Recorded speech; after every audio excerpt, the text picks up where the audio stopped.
Coaches, welcome to another Football Scoop Online clinic. Today, we're kind of putting a bow on things with this series. We've got almost 100 videos in the clinic vault now. But today, we wanted to kind of wrap things up by having Westminster Director of Strength Conditioning, Eric Lougas, on to talk about what it's going to be like returning to training after the COVID shutdown. So, Coach Lougas, it's all yours, man. All right, appreciate it, Doug. I'm excited to be here on Football Scoop, and hopefully I can provide a little bit of information as far as training wise, where we're at. This is different for everybody right now, obviously.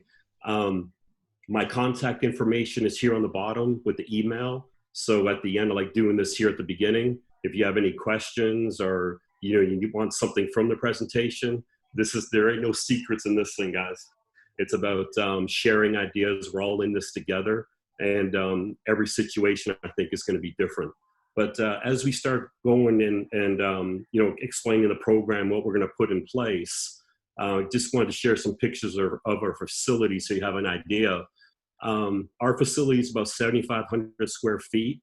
That turf we actually just put in January, so I've had a whole lot of time on it.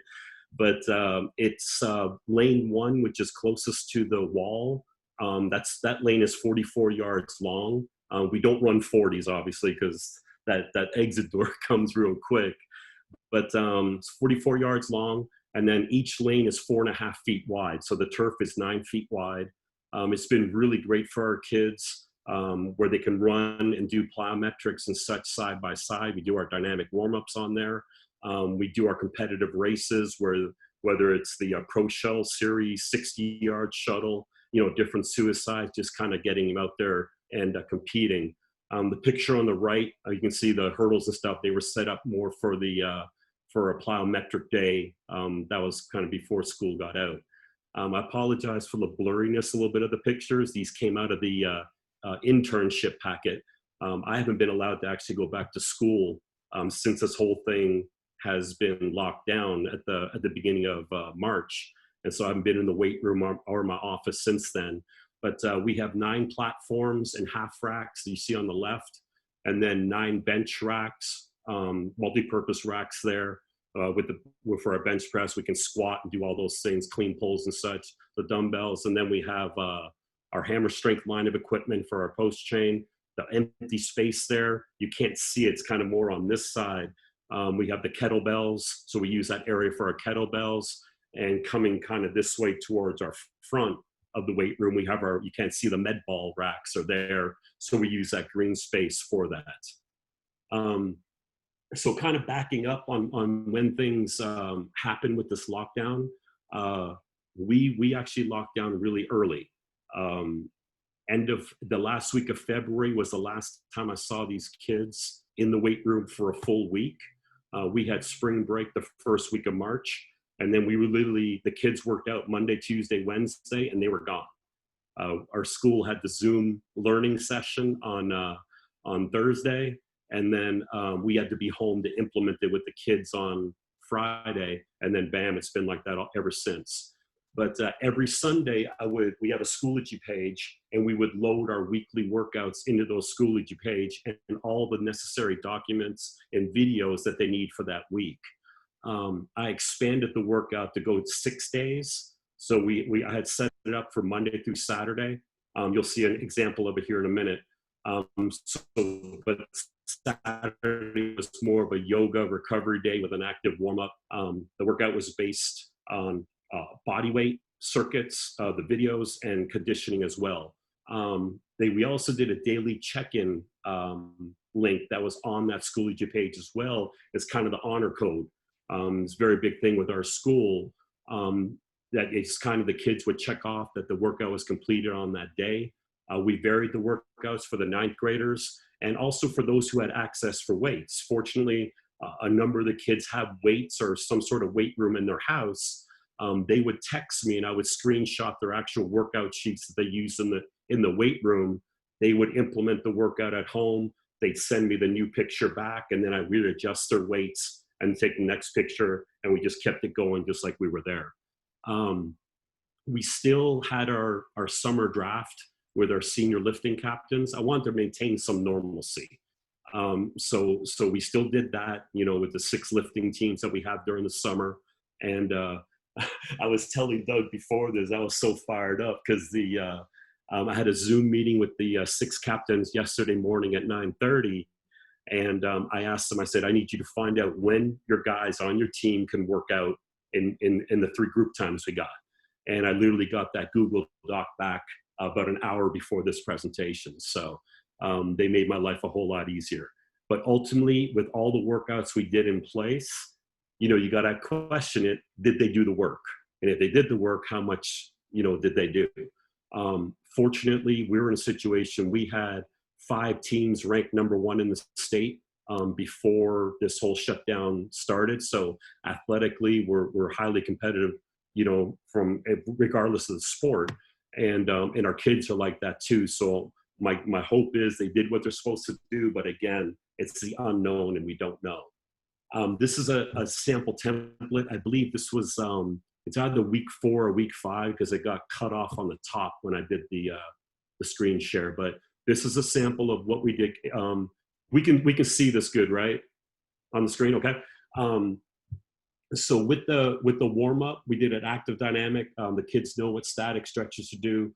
But even with the warm up, we had a short video. So if the kids needed to go back and didn't know what a certain exercise was, they could do it.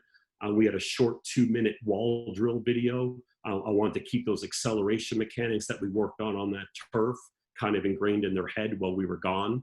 And then we went into the workouts. Again, this is all the body weight stuff where they don't have weights and stuff at home.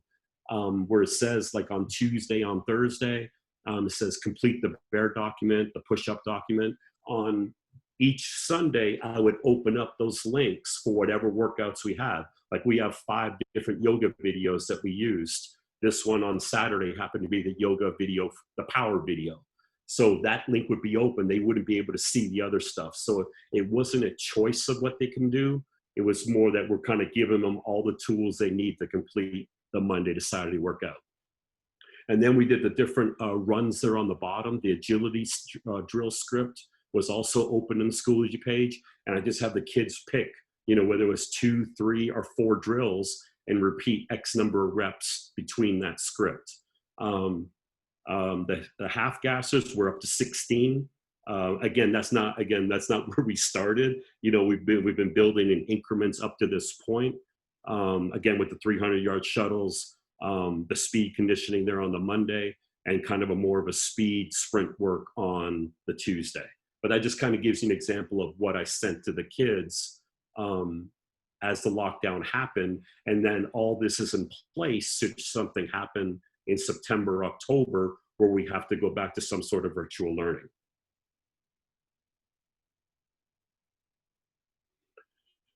So I'll tell you, you know, right now with COVID-19, what is it? It's the new normal right now, right? So about a month ago, I completed my proposal for the return to training, and it was submitted to both the athletic director and the president of the school. This was before the GHSA document came up, the Georgia High School document, which was released about a week and a half ago. My restrictions are greater than what the GHSA mandates or recommends. The GHSA had 16 of them. Mine, it's not quite right here on the stream. It's now 29. So after, you know, this past weekend going into this week, there's been 4 more points added to what our restrictions and mandates and recommendations are going to be for our students to begin training again. Ultimately, the safety and health of our athletes and my coaches are the #1 priority. You know, nothing else matters except making sure that they stay safe, and the parents got to feel comfortable for those kids coming to work out. The schools they're just going by the 16 mandates, you know, that's not us, and these are the rules that I have, so I can't stress about it.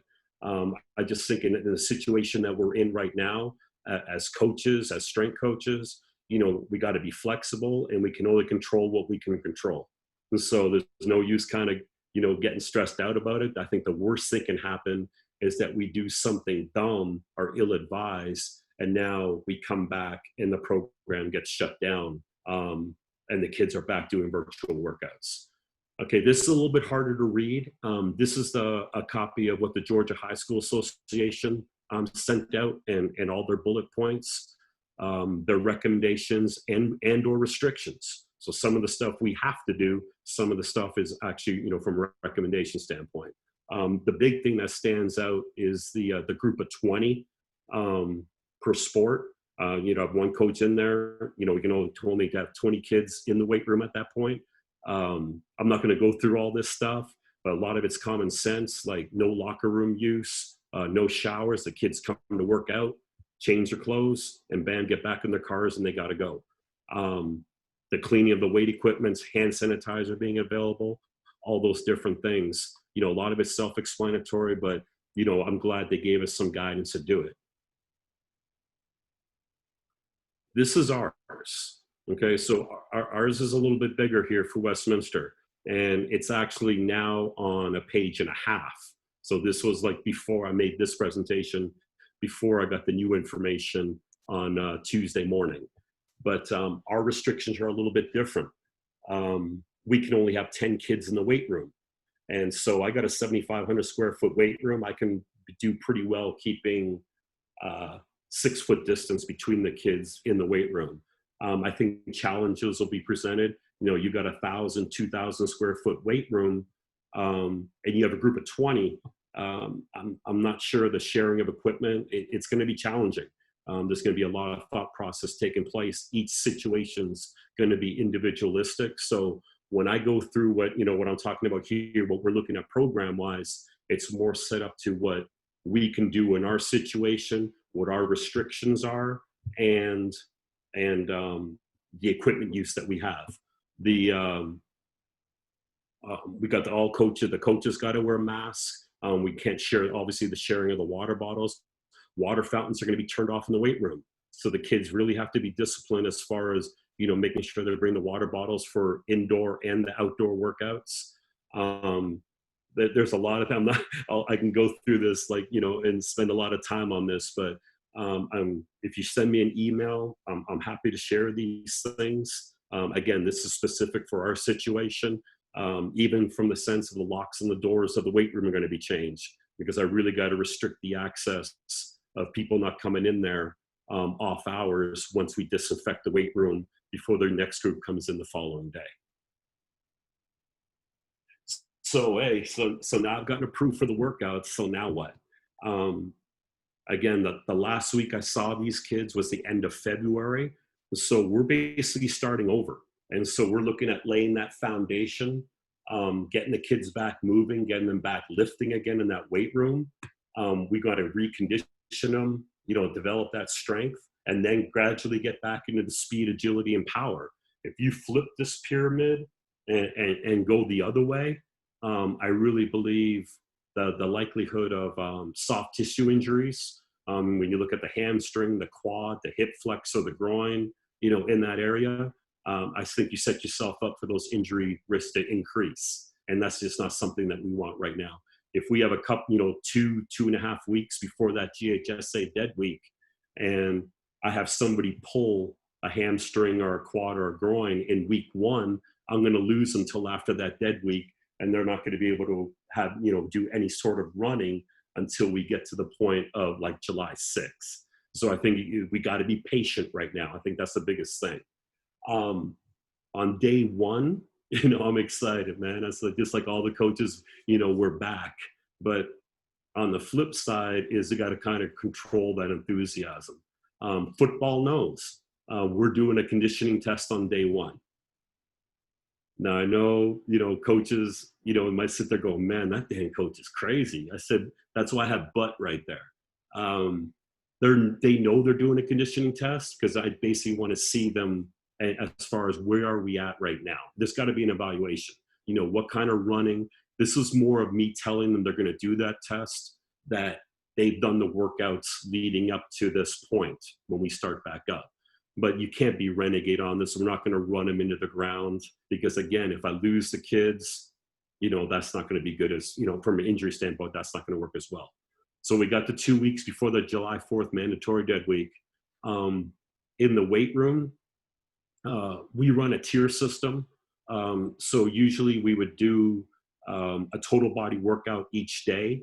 On this approach coming back, I'm going to go a little bit different because we're going to go a 4-day, Monday through Thursday. The weight room's got to be closed on Friday because the housekeeping's got to disinfect and clean that sucker up before we're ready to rock and roll back on Monday. So we're kind of set. We have to do our workouts Monday through Thursday. So this initial point right now is we're going to go more of an upper lower body split, alternating Monday, Tuesday, Wednesday, Thursday. And I'm a bang for the buck kind of guy.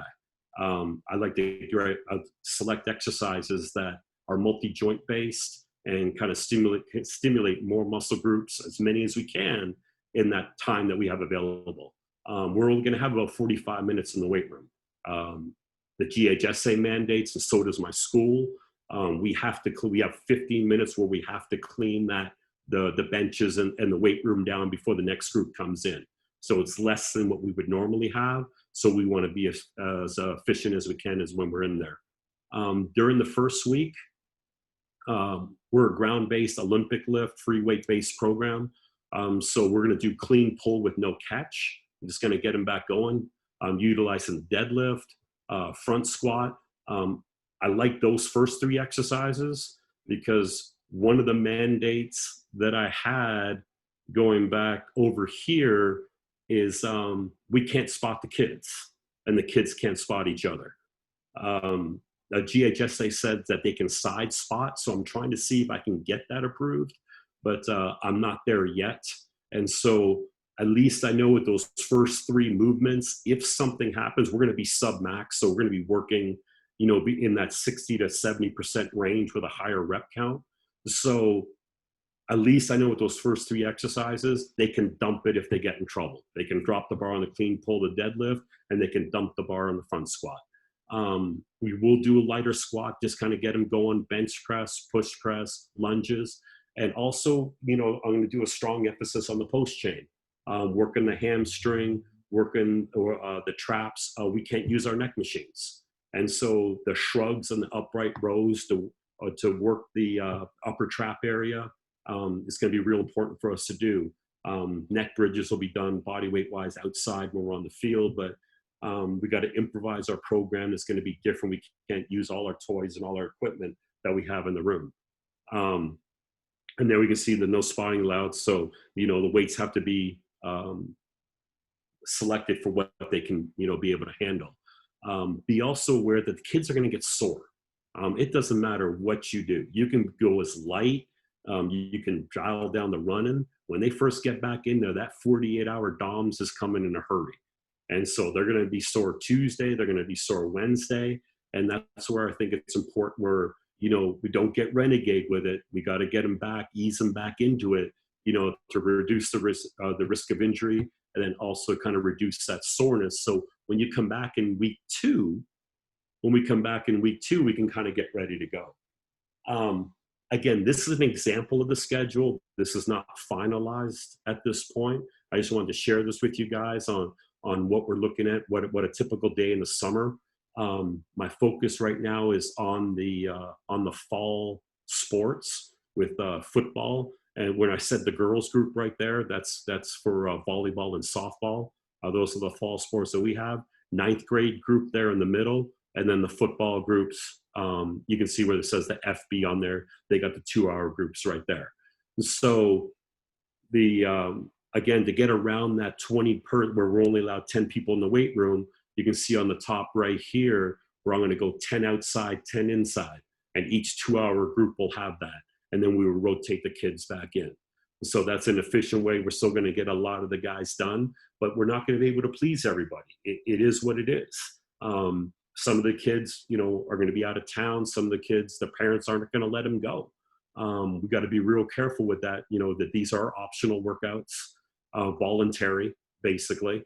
And I explained that to my senior captains that if, Jimmy Smith's mom sits there and says, hey, I don't want my son working out.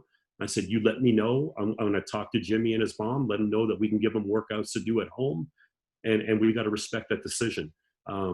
This year, with the legal side of things, I think we really got to be careful. And as far as how much we push the kids to get here during the summer. Now we get into week 2. Can we pick it up a little? I really believe some can and some can't. We'll make those adjustments. That's what being a coach is all about. Because like some of the kids will take that weight up. Some of the kids can do a little bit more volume on the running, and some of them can't. And so you really got to keep an eye on those first 2 weeks as far as, where we at physically and from a conditioning standpoint. And that's going to really show as far as what they did. In the weight room, in week 2, we're going to kind of progress where the older kids are going to more catch the bar now, kind of be able to get back underneath it. The younger kids, the sophomores and freshmen will kind of stay on the pull, and the freshmen will continue with the deadlift, shrug combination right now. The percentages might increase a little bit closer to 70, maybe 73%, but the rep count is still going to stay in that for our base lifts from the 8 to 12 standpoint. And then on our speed lifts, we're still going to be in that 4 to 6 range on the Olympic lifts. The other part that I'm worried about in week 2 is that lower back. Okay, so when we start getting out there running and lifting, and these kids have been sedentary for so long, I really believe that lower back is going to get tight. So the hamstring and the hip flexor emphasis, especially from a flexibility standpoint, is going to be important. The post stretch after each workout is going to be really important. And then the kids doing some stuff on their own as far as stretching out, Epsom salt, baths and stuff. We can't use our pool. So we can't throw the kids into the pool like we did in the summer workouts before. In the movement side of things, so I kind of talked about in the weight room, on the movement side of things, we're not going to get in shape in day 1. As fired up as I'm going to be to get these kids back, we're not going to be in shape and, get them in shape after that first workout. But we got to get them moving.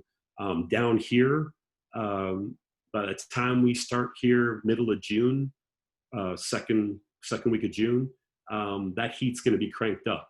And so getting them acclimated to the heat, because all these classes, all these, activities have been inside in the air conditioning, the heat acclimation and that safety is, is everything to me. Knock on wood, I've never had an issue from a heat standpoint, and it's not going to happen this year. We want to reestablish the conditioning, obviously, of the athletes, and then even reteaching running and stopping mechanics, acceleration, their shin angle, the back leg, the toe position, their body position, deceleration, making sure they have the right body and shin angles when they come to decelerate and then re-accelerate the other way coming off the cones. Those things we want to do early when we're not at full speed, so they're going to get their body back into it. We're not going to hit intense speed, agility, or plyometric work early. Hip mobility is going to be, I can't emphasize on that. I can't imagine how tight these hips are going to be with all the, the movie binge watching and, yeah, coach, I played football, I was like all Madden first team or whatever, but, when they've been sitting around and laying around, their hip mobility, doing the hurdle mobility, the leg swings, things like that, all part of our warm-ups are going to be really important. We're going to work the speed conditioning side, different 60-yard shuttle combinations, a 120-yard shuttle, like where you go 15 back, 10 back, 5 back, then 5 back, 10 back, 15 back, things like that. I think I can be able to pretty much get away with it, especially in week 2, with flying 20s and 40s. And that would be where we're doing a build-up, about a 10-yard build-up before we take off and accelerate through the 20 or the 40. As I said, accelerate and say, sprint full out through the 20 or the 40. I think it's going to be too early for that. But by getting them moving and doing a build-up into those sprints, I think it decreases the likelihood of injury. And then different suicide combinations, whether it's half field or quarter field, like doing a 10 yards, you shuffle down, shuffle back, sprint 20, sprint back, sprint 30, and come back and do another. There's so many things you can get creative with, but it's all about building work capacity. With our kids, a lot of them play both sides of the ball. And so our linemen flip over, our D linemen will flip over, play offensive line. Our linebackers go to running back. Our receivers go to DB. So conditioning is a big thing, especially in that August, September heat that we have down here. So we still do, we don't go past the 110 distance, but we'll vary our conditioning movements based on what you see on the screen there on the bottom. We're still dealing with some unknowns that I don't have answers to yet. They're working on getting these answers back to me, but what happens if a coach or an athlete tests positive? Does the athlete and the coach, do we do a 14-day quarantine? Do you have to shut down facility? I don't have those answers yet, but the parents are going to ask me about that stuff. So those are things we still got to get kind of ironed out. It's a wait and see approach, with the GHSA Did Week. Hopefully at our school, if everything looks good, I think I'm going to have guidance where we can increase our group size to 20, which will make our workouts and my life just a little bit more easy. There isn't a whole lot of guidance. Maybe in your all states, things are a little bit different, but here in Georgia, after July 6th, there's not a whole lot of guidance yet because nobody really knows where we're going to be at. I think I was talking to Doug before the presentation. It's like football is kind of waiting to see what the NFL and the NCAA does. And when I look at theirs, they're working on getting back to the facilities and start working out. But you really haven't, unless, I know I haven't seen it down here, but I just haven't seen anything where they're saying, okay, how are we getting back to playing football? How do we social distance? Is that still going to be in place for playing football? But if the state, decides that we have to shut down, I feel pretty confident because that 8-week program, that we have on our Schoology page that we did during the initial quarantine lockdown is still in place. Lastly, I think you're in good situation if we can sit here and look at these 3 points right here. Protect the kids, protect the coaches, and protect yourself. That's the approach that I'm taking right now. Be smart, we be prudent with it, but we want to make sure that the kids are good, the coaches are good, and you don't want to take anything home to your family. Okay, so got to be smart right here. And I think at the end of the day, we're going to get through this. But I think, putting the plan in place that's set up for your facility, I think it's going to be the best situation for everybody. All right, guys, I appreciate the time. And again, if you have any, questions or anything at all, I love sharing ideas. This is different. I was talking to Doug beforehand. I'm like, oh, this is weird doing these. I love the interaction with other coaches. That's what you go to conferences for. You talk to people and, build new relationships. And I can't even see who's looking. At least during my Zoom classes, I can see all the kids. They're all with me, in the class on the screen. I can't even see anybody on here except Doug. And, but I'm here to share information. If you guys got some ideas, bounce back at me. Again, my contact information there is on the bottom, and I'm here happy to help. There's no secrets in this thing. We just got to get through this sucker together. Appreciate that, Eric. Thanks for sharing. You hear me all right? Give me a thumbs up. Working through some technical issues. You hear me all right? Can you hear me all right? Just turn that volume up. Can you hear me?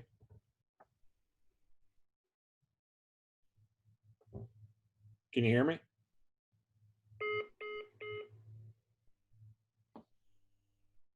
We're just working through some technical issues here real quick. So I'm calling Eric. So we got these little technical difficulties. I can hear you. You all can hear me, but I can't hear anything. You hear me all right now? I got you. Okay. All right. I did have a couple questions for you here. How are you going to handle those super hungry guys that when they come back, they just want to, go full bore, like they whether they had access to weights or not, they kind of want to get back into the swing of things and set new maxes. How are you going to handle that crowd? Your phone's cutting out. I didn't get it. I didn't get the whole thing. How are you going to handle those guys that come back super hungry? They want to set new maxes, and kind of have that attitude. What's going to be your approach with that crowd? That's a good problem to have, right? They with the with the workout being set that we're going to do, our kids are real good at following what we want them to do. And that's going to be an emphasis where I'm going to have a team meeting with the guys before we even do this. So they're going to know. I want them to come back hungry, but the rep count on the workout that we're going to do is not going to allow them to do that. Just like literally in week 1 during the Zoom meeting, they go, Coach Lougas, I have a question. It's like going, the running was kind of easy. Can I do some more? I said, okay. I said, that's a good thing, but each week it's going to progress. I said, just be with me, be patient. And if at 3 weeks, at 4 weeks, if you're still feeling the same way, then let's talk. And once we got to 3-4 weeks, they were like going, dang, coach, I'm good. So it's got to be one of those things where you're going to have those kids that are going to get dialed back. But I think by doing the higher rep count that we're going to have in place, it's not going to allow them. And especially the fact that we can't spot. So we're not allowed to do that. So they know from a safety standpoint that that's not going to happen. But that's where, to me, that's where I have a good advantage, because I got a coach looking at 10 people as opposed to 20 people. So you can really see what's going on. And you can tell by how the bar is moving that, hey, dude, what are we doing with this weight? Type of thing. So it's going to be, I like that problem. But again, the risk of injury in the weight room can occur the same way as if we start sprinting and doing plyometrics and full speed agilities too early on the outside. That there at the end, you talked about building back the work capacity, and I think that's something that guys without a strength conditioning background are going to struggle with. So what would you say are some keys to building back that work capacity gradually for kids? I think coming up with the plan and restricting the amount of volume that you do is key. It's hard to sit there and say, because everyone's situation is different as far as what you have available. But the reason why I kind of sat there and I used those conditioning drills as an example, those suicides, is that first week is going to be really trial and error for everybody. How many reps, how much time on the recovery? I'm erring on the side of being lighter. But visually, I can see some guys are going to be able to go, some guys won't be able to go. But we got our ease. Everyone's got to ease their way back into this, because I don't want them to be overly sore in week 2, because now I start to really limit that progress. So we can kind of get that soreness out in week 1, and then week 2 we can kind of ramp up a little bit more. That's a better scenario. But if we continue being sore all the way, through week 2. Then we're limiting our progress, we're limiting our development, which we don't have a lot of time with anyway. But you just right now it's err on the side of being lighter. That's my best advice right now. That's what I'm doing with my kids. And the last thing I want is a parent to pull their kid out because you drilled their kid, in the workout, where you made them throw up or whatever. That can happen, if they eat the wrong foods before you come to the workout. But I just think when I say a conditioning test, like we're literally talking, 8 to 10 half gassers. That's what I'm looking at on a set time, basically 16, 18, 20, going from the skill groups, the receivers and DBs to the OLDL.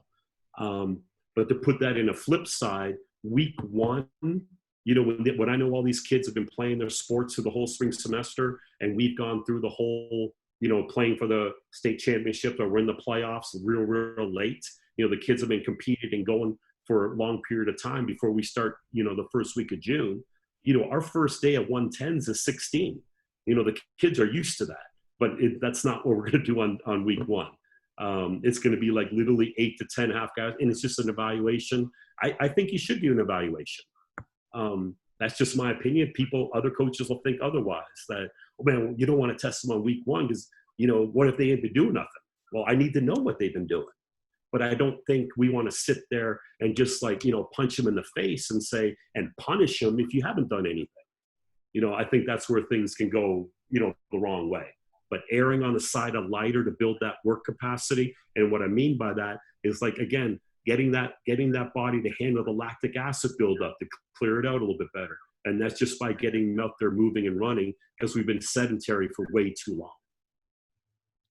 Yep. Hey, so lastly, you had mentioned hip mobility or hip flexibility being really really important. And some of the soft tissue, the hamstring type stuff. What are some other areas you see as big areas to focus on as we get back into this? I'm going to say everything, but I picked those ones because I think that's where the injury risk is greatest. I think the core is going to be off, and I'm not just talking about the abs. I'm talking about the spinal erectors. I think everything's going to be off, but I picked those areas because I need a kid to be out there running, and the hip flexibility is going to help our movements on getting in and out of a stance. And so our squats are going to look better. Our turnover when we run is going to look better. But if I can hit that area early and then continue on it, it'll become routine. So we don't want to share equipment, but fortunately in that weight room, you saw like in here with the turf, we have enough of those hurdles where each one of the kids, I have 10 hurdles, so I'm fine. So each one of those kids that are in that weight room, we can go through hurdle mobilities, doing over-unders, or just going over one hurdle at a time, turn around and come back. Just doing things like that. I'm going on that back wall. You can see on the picture, the first picture on the left is getting up on the wall and just doing our leg swing series.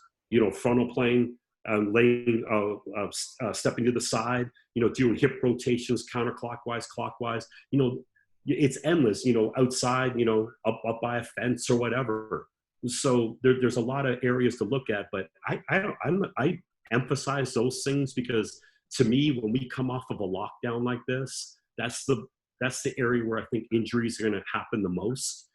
Is in that lower body. When we try to run, we try to move. A kid's going to be a kid. They're going to try to race each other, regardless if it's a conditioning run, they don't want to be last. Kids are kids. But we can kind of limit that. But I just think, the core is going to be off, upper body strength, lower body, it's all going to be off. Even if they got the workouts and they have the weight room at home, you got to think they're still not going to work out at the same intensity by themselves, or even if dad's spotting, as they will when they're with their peers and with their coaches. And so you hit the nail right on the head before. It's like, how do you dial that sucker back?